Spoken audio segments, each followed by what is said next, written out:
నీ అవ్వ ఈ అప్పు ఇచ్చినతోటి పెద్ద రోజొచ్చి పోయింది. వాడు ఇచ్చిండే 50,000 కానీ ఇంటి చుట్టూ 1,00,000 ఇచ్చినట్టు తిరుగుతున్నాడు. వీని కాలు ఇరగా. ఆ పిల్లి విచ్చలగానికి ఎందుకు భయపడాలి? వాడు ఇచ్చిండే 50,000. నీ అవ్వ ఊర్లో రాజలక్క తిరుగుతా నడు. నీ అవ్వ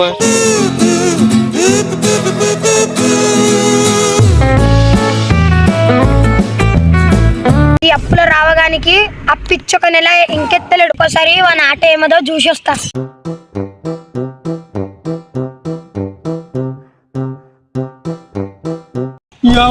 ఈ పిల్లి విచ్చలగాడు ఎదురాడు కదరా, జంపో.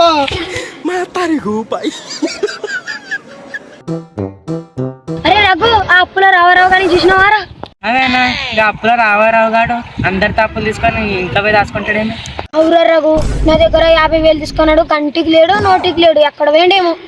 వాడు ఇందాక ఇంట్లో పోయి చూసిండే. అవురా రఘు, నేను ఒకసారి కనిపిస్తాను. బో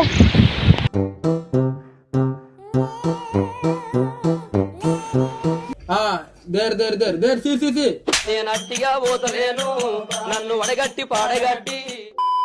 నేను రానే, ఇస్తానే. నేను రానే అన్నా, నేను రాను. ఊర్లో మానం పోతుంది. నేను రేపిస్తానే, ఊర్లో మానం పోతుంది.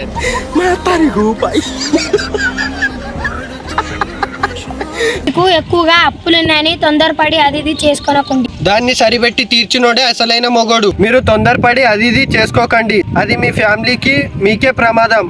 ఎన్ని అప్పులున్నా అది తీర్చుకోవడమే మన బాధ్యత. ఇది మా మంచి మెసేజ్ వీడియో కానీ నచ్చినట్టయితే ఈ వీడియోని లైక్ చేయండి. మన ఛానల్లో కొత్తగా వచ్చినట్టయితే సబ్స్క్రైబ్ అయితే చేసుకోండి. మళ్ళీ ఒక మంచి వీడియోతో కలుద్దాం. బాయ్.